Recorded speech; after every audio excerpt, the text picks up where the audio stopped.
Hello दोस्तों वैसे तो मैं ये वेब सीरीज़ और ये OTT प्लेटफॉर्म का कंटेंट ज़्यादा कंज्यूम करता नहीं हूँ, लेकिन अभी कुछ महीने पहले सोनी लाइव पे रिलीज़ हुई वेब सीरीज़ स्कैम 1992 के स्टॉक मार्केट के सबसे बड़े स्कैम हर्षद मेहता स्कैम पे बेस्ड ये वेब सीरीज़ बड़ी कमाल की है। मानोगे नहीं दोस्तों, मंडे इवनिंग मैंने एक एपिसोड देखा था, बुद्धि ऐसी चकरा गई, आज तक ऐसी वेब सीरीज नहीं देखी। ट्यूसडे को मैंने 10 के 10 एपिसोड कंज्यूम कर लिया और कोई काम करने का मेरा मन नहीं किया उस दिन। बड़ी कमाल की वेब सीरीज है दोस्तों। आपने ये वेब सीरीज अगर देखी हो या नहीं देखी हो, लेकिन सोशल मीडिया साइट पे इसके बारे में सुना ज़रूर होगा। इसका एक बहुत ही पॉपुलर डायलॉग है, वो ज़रूर सुना होगा, रिस्क है तो इश्क है। इस डायलॉग के बारे में लास्ट में चर्चा करेंगे दोस्तों। इस डायलॉग को कितने हद तक ये डायलॉग ठीक है और कितने हद तक हमें इसे इम्प्लीमेंट नहीं करना चाहिए, ये सारी चीज़ें डिस्कस करेंगे। खैर दोस्तों, इस वीडियो में मैं स्कैम 1992 वेब सीरीज़ को डिस्कस करने के लिए नहीं आया हूँ। मैं कोई मूवी क्रिटिक नहीं हूँ। इस वीडियो में हर्षद मेहता ने सही किया या गलत, वो भी मैं डिस्कस नहीं करूँगा। मैं कोई फाइनेंशियल एक्सपर्ट भी नहीं हूँ, कोई रिपोर्टर भी नहीं हूँ। लेकिन दोस्तों, हर्षद मेहता की कहानी एक आम आदमी के अपने सारे सपने सच करने की कहानी, यानी रैग्स टू रिचेस की कहानी, और उसके बाद अपने ही माया के जाल में फंसकर एक क्राइम कमिट करने की कहानी, एक डाउनफॉल की कहानी, यानी रिचेस टू डॉग्स की कहानी हमें बहुत कुछ सिखाती है दोस्तों। इस वीडियो में बात मैं उसी चीज़ की करूँगा। हर्षद मेहता की कहानी हमें कौन से लाइफ लेसन सिखाती है, कौन से कम्युनिकेशन लेसन सिखाती है, कौन से बिजनेस लेसन सिखाती है, इस वीडियो में बात करेंगे इसकी। पहले बात करेंगे रैग्स टू रिचेस की, उसके बाद बात करेंगे रिचेस टू डॉग्स की। तो तैयार हो जाइए, वीडियो बड़ी इंटरेस्टिंग होने वाली है दोस्तों। ठीक है, तो सबसे पहले बात करते हैं दोस्तों हर्षद मेहता की सक्सेस स्टोरीज, यानी रैग्स टू रिचेस की। पहला लेसन जो हर्षद मेहता की रैग्स टू रिचेस की स्टोरी हमें सिखाती है वो है first learn and then earn. जी हाँ दोस्तों, ज़्यादातर लोग बिजनेस के अंदर या किसी भी काम के अंदर गलती पता है क्या करते हैं? वो गलती ये करते हैं कि वो लर्निंग को थ्योरेटिकल नॉलेज में कंसीडर कर लेते हैं। जैसे कि अगर कोई बिजनेस स्टार्ट करना चाहता है, मैं उनसे पूछूं कि आपने बिजनेस करना कहाँ से सीखा, तो वो कहेंगे जी मैंने MBA किया है, मैंने BBA किया है, वहाँ से नॉलेज मिली जी, अब मैं अपना बिजनेस कर रहा हूँ। या कई लोग कहेंगे जी मैंने बस सीख लिया। क्या इससे सीखना बोलते हैं क्या दोस्त? सीखने का मतलब प्रैक्टिकली आपने वो काम होते हुए क्या ग्राउंड लेवल पे देखा, क्या उस काम से रिलेटेड आपने मार्केट को एक्सप्लोर किया, समझा, परखा, उस मार्केट में अपने कॉन्टेक्स्ट बनाए। इस सीरीज के अंदर दोस्तों स्टार्टिंग में ये दिखाया है कि हर्षद मेहता ने बिल्कुल शुरुआत में जब अपनी स्टार्ट की थी ना, तो सीधा के सीधा अपनी एक कंसल्टेंसी फर्म नहीं खोली थी, कोई ट्रेडिंग अकाउंट भी नहीं खोला था। सबसे पहले सबसे बेसिक काम, यानी एक जॉबर की नौकरी, जो ब्रोकर्स के अंडर काम करते हैं, जिनका काम सिर्फ buying and selling of shares होता है, बस इतना, कोई दिमाग नहीं लगाना, कुछ नहीं करना। सबसे पहले वहाँ से शुरुआत की थी। फिर उसके बाद धीरे धीरे वहाँ से उन्होंने कॉन्टेक्स्ट बनाने शुरू किए, वहाँ से उन्होंने देखना शुरू किया। तो इस तरह से पहले उन्होंने काम को ऑब्जर्व किया, सीखा, उसके बाद फिर अपना एक ट्रेडिंग अकाउंट खोला। उसके बाद थोड़े टाइम बाद फिर जाके उन्होंने अपनी एक कंसल्टेंसी फर्म जिसका नाम था ग्रो मोर, वो खोली। तो पहले दोस्त काम को ना बिल्कुल बारीक से समझो, पहले सीखो, उसके बाद काम करो, समझे? खैर दूसरे लेसन पे आते हैं। दूसरा लाइफ लेसन जो हर्षद मेहता की कहानी हमें सिखाती है वो है रीड टू लीड। क्या बोल रहा हूं मैं? रीड यानी पढ़ो, टू लीड। जी हाँ दोस्तों, एक अच्छा ब्रोकर वो होता है जिसको सिर्फ अपने ही मार्केट की नहीं, ग्लोबल मार्केट की एक अच्छी नॉलेज हो, सिर्फ अपने बिजनेस की नहीं, सिर्फ अपने पॉलिटिकल इन्वायरमेंट की नहीं, ग्लोबल पॉलिटिकल इन्वायरमेंट की बहुत अच्छी नॉलेज हो। हर्षद मेहता को पता है दूसरे ब्रोकर से जो चीज़ डिफरेंट बनाती थी वो है उसकी नॉलेज। जी हाँ दोस्तों, बहुत ज्ञान था यार उसे, एक एक मार्केट के बारे में ज्ञान था। स्टार्टिंग के एपिसोड में एक चीज़ दिखाई है, चाय के अंदर एक टाइम इंडिया में कोई इन्वेस्ट नहीं कर रहा था, क्योंकि चाय का मार्केट एक टाइम पे सैचुरेशन पे आ चुका था। लेकिन हर्षद ने उस टाइम क्या देखा? उसने उस टाइम पे देखा कि साउथ अफ्रीका के अंदर चाय की प्रोडक्शन में गिरावट आई है। साउथ अफ्रीका में चाय की प्रोडक्शन में गिरावट आएगी, डिमांड उतनी ही है, तो इंडिया को कॉम्पिटिटिव बेनिफिट मिलेगा। उसने उस टाइम पे चाय का मार्केट उठा दिया। अफ्रीका में चाय का प्रोडक्शन एकदम गिर गया है। अब जितना डिमांड है उतना सप्लाई मिलेगा नहीं, तो उसका फायदा किसे होगा? इंडिया को। उसे सब बिग बुल कहते थे क्योंकि मार्केट को हमेशा वो उठा देता था। एक ऐसे स्टॉक्स में, ऐसे शेयर्स में इन्वेस्ट करता था जो बाकी लोग सोच नहीं सकते थे। इसी तरह एक और बड़ा मज़ेदार एग्जांपल है इस सीरीज के अंदर। इंदिरा गांधी की हत्या के बाद जब एकदम से कांग्रेस ने डिसाइड किया राजीव गांधी को प्राइम मिनिस्टर बनाने के लिए, सबकी बुद्धि चकरा गई थी। सारे इन्वेस्टर्स बोले ये पायलट को देश चलाने को दे दिया, ये पायलट देश डुबाएगा। सबके सब बेयर बन के पैसा निकाल रहे थे मार्केट से। हर्षद की उस टाइम भी ना विजन बिल्कुल आगे तक की थी। उसने कहा नहीं, ये पायलट की इमेज अच्छी है। उसने राजीव गांधी के बारे में काफ़ी स्टडी किया है। उससे बोला कि पायलट की इमेज अच्छी है और कांग्रेस की फ्यूचर पॉलिसीज लिबरलाइजेशन को लेके हैं। वो लिबरलाइज करने वाले हैं एनवायरमेंट को। जिस टाइम सारे इन्वेस्टर्स पैसा निकाल रहे थे, हर्षद ने उस टाइम भी लॉन्ग टर्म विजन देखी और उस टाइम भी पैसा इन्वेस्ट किया मार्केट के अंदर। क्यों कर पाए वो ऐसा?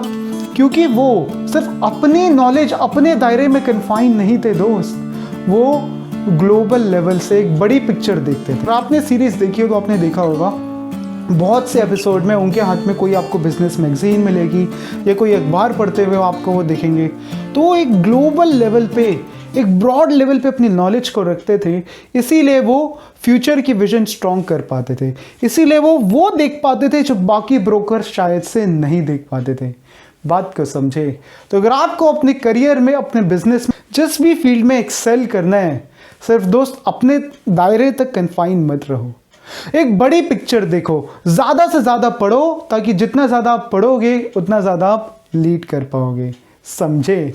तीसरे लाइफ लेसन पे आते हैं। तीसरा लाइफ लेसन है talk in the interest of other person. मेरे से पूछो ना दोस्त, हर्षद मेहता की कामयाबी के पीछे का सबसे बड़ा रीज़न है उनकी कम्युनिकेशन स्किल्स। जी हाँ दोस्तों, आपने अगर वेब सीरीज देखी होगी तो मेरे साथ रिलेट कर पा रहे होगे। नहीं देखी तब भी मेरी बात को ध्यान से सुनिए। जब हर्षद मेहता स्टॉक मार्केट में थे और वो छोटे छोटे इन्वेस्टर्स के पास पैसे मांगने जाते थे, कोई उन्हें मना नहीं कर पाता था। जब वो मनी मार्केट गए, बैंक्स के पास जाते थे, कोई बैंक उन्हें मना नहीं कर पाता था। सिटी बैंक को छोड़ के, क्योंकि सिटी बैंक के अपने ब्रोकर्स थे, उनको छोड़ के, लेकिन वो किसी बैंक के पास गए, उसको कोई मना नहीं कर पाया। उसके बाद वो कंपनीज के पास जाते हुए दिखाए वेब सीरीज में। पोलो के पास गए, पोलो वाले उन्हें मना नहीं कर पाए। क्यों होता था ऐसा? सोचा है आपने? क्योंकि वो हमेशा ध्यान से ऑब्जर्व करके देखना, दूसरे इंसान के प्रॉफिट की बात करते थे, अपनी बात नहीं करते थे। सामने वाले इंसान को थॉरोली स्टडी करके जाते थे कि इस इंसान की इंटरेस्ट क्या है, इस इंसान की साइकोग्राफिकल नीड्स क्या है, पर्सनालिटी क्या है, इनकी कंपनी के पास प्रॉफिट कितने हैं और फ्यूचर प्रॉफिट की एक्सपेक्टेशन क्या है, कंपनी के रिकॉर्ड्स क्या है, कंपनी की विजन क्या है। थॉरोली जब वो सामने वाले को स्टडी करके जाते थे तो सामने वाले के प्रॉफिट की बात करते थे, कितने टाइम में पैसा कितना कमा के देंगे उसकी बात करते थे। और जब सामने वाले को अपना प्रॉफिट दिखता था ना, तो कोई इन्हें मना नहीं कर पाता था। प्रॉफिट दिखता है तो कोई भी झुकता है, और फायदे की बात कैसे करनी है मैं जानता हूँ। यही होता है दोस्त। सबसे बड़ी गलती पता है हम सब लोग क्या करते हैं कम्युनिकेशन स्किल्स के अंदर? हम जब भी कम्युनिकेशन की बात करते हैं, हम ज़्यादातर अपने बारे में बात करने लगते हैं, है ना। जैसे कि एक सेल्स रिप्रेजेंटेटिव किसी कंपनी में जा रहे हैं तो अपने बारे में बात करेगा, कि अपनी कंपनी के बारे में बात करेगा कि हमारी कंपनी की रेपुटेशन इतनी अच्छी है, हमारी कंपनी में ये है वो है ना। सामने वाले के प्रॉफिट की बात करो, उसकी प्रॉब्लम को आइडेंटिफाई करके उस प्रॉब्लम को सॉल्व करने की बात करो। सामने वाला इंसान आपसे कन्विंस हो जाएगा। समझे? चौथे लेसन पे आते हैं दोस्तों। चौथा लेसन है पर्सनल ब्रांडिंग। जी हाँ दोस्तों, जब सुचिता दलाल ने हर्षद मेहता के बारे में आर्टिकल्स लिखने शुरू कर दिए थे तो सीरीज में दिखाया कि हर्षद मेहता बड़े बुद्धिमान आदमी थे। हर्षद मेहता ने उसी अखबार के अंदर एक इश्तेहार निकलवाया कि Harshad Mehta is a liar. जी हाँ दोस्तों, आप सोच रहे हो यार, हर्षद मेहता ने इश्तेहार निकलवाया तो उसने Harshad Mehta is a lawyer क्यों लिखा? उसको पूरे एडवर्टीजमेंट को आप पढ़ो तो आपको रियलाइज होगा, उस एडवर्टीजमेंट में, उस इश्तेहार में लिखा था Harshad Mehta is a liar because he committed 2 times return to his investors and made them earn 4 times। यानी 2 गुना रिटर्न कमिट करके 4 गुना पैसे कमा के दिए, इसलिए हर्षद मेहता झूठा है। इस तरह से दोस्तों उन्होंने अपनी पर्सनल ब्रांड लोगों के आगे एस्टैब्लिश की। और सिर्फ यही नहीं दोस्तों, पूरी सीरीज में दिखाया है कि हर्षद मेहता अपनी एक लैविश लाइफस्टाइल रखते थे, अपनी फेस वैल्यू को हमेशा अच्छा रखते थे, प्रेस कॉन्फ्रेंस बुला लेते थे कई बार। जब उनको स्टॉक मार्केट से बैन भी कर दिया ना, उस टाइम पर भी न्यूज़पेपर में आर्टिकल्स लिखना शुरू कर देते थे। उस टाइम क्या करते थे, इंटरव्यूज़ देते थे। तो इसे कहते हैं पर्सनल ब्रांडिंग, क्योंकि अगर आपकी फेस वैल्यू लोगों के आगे अच्छी रहेगी तो जो दिखता है वो बिकता है। जिसको लोग जानते हैं उसको लोग मानते हैं। तो हमेशा अपनी ब्रांड को अच्छा करके रखो। तो ये तो बात हुई दोस्तों रैग्स टू रिचेस की, यानी कौन सी लाइफ क्वालिटीज हर्षद मेहता को ऊपर लेके गई। अब दोस्तों अब सवाल आता है कि यार हर्षद मेहता का जो डाउनफॉल था, यानी रिचेस्ट डॉग्स की कहानी थी, उसमें गलती किसकी थी? क्या हर्षद मेहता एक फ्रॉड था या जीनियस? क्या हर्षद मेहता एक स्कैमस्टर था या पॉलिटिशियंस का बनाया हुआ एक स्कैपगोट, एक बलि का बकरा? कई लोग दोस्तों मैं देख रहा हूँ हर्षद मेहता की सीरीज आने के बाद हर्षद मेहता को सपोर्ट कर रहे हैं। वो कहते हैं कि यार इसमें गलत क्या था, ये तो सिस्टम के अंदर फ्लॉज थे, सबके सब पैसे कमा रहे थे, हर्षद ने भी कमाए।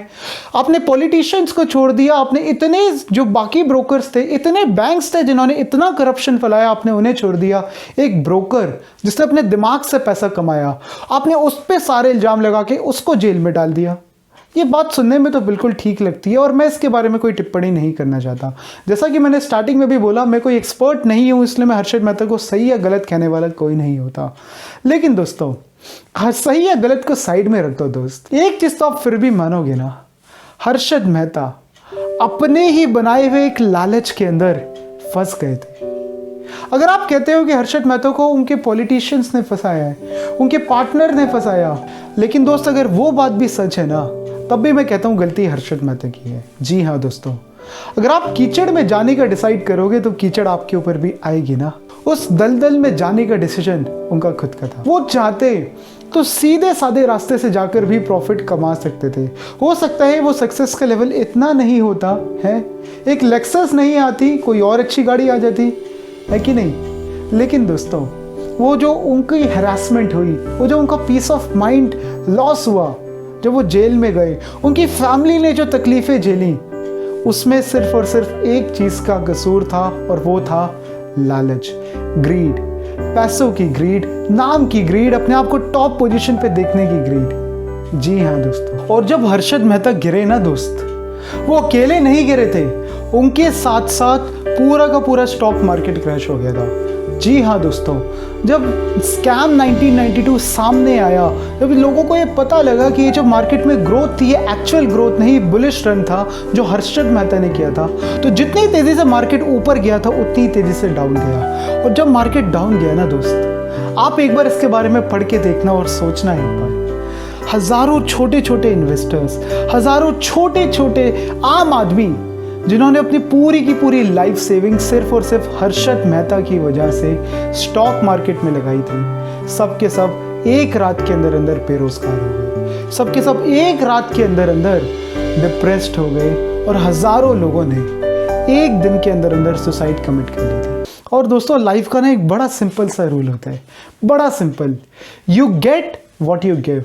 सीरीज के आखिरी एपिसोड में दिखाया है कि हर्षद मेहता के पार्टनर भूषण भट्ट ने उनके साथ फ्रॉड किया, उनके शेयर्स मार्केट में बेच दिए, 300 करोड़ का घोटाला हर्षद मेहता की कंपनी ग्रोमोर के साथ में किया। लेकिन दोस्तों भूषण भट्ट को ये हिम्मत आई कहाँ से? उसने कहीं ना कहीं हर्षद मेहता को भी यही काम करते हुए देखा, तभी तो उसके दिमाग में ये आइडिया आया ना। तो उसके साथ वही हुआ जो उसने छोटे छोटे इन्वेस्टर्स के साथ किया था। ठीक कह रहा हूँ कि नहीं? अरे आप लोगों ने खुद ने कितनी सारी बेनामी कंपनीज खोल कर रखी है, कितने शेयर्स ट्रांसफर किए हैं उनके नाम पर। सीबीआई को पता चला ना तो किसी के लिए अच्छा नहीं होगा हर्षद। इसे कहते हैं ट्रस्ट का टूटना दोस्तों।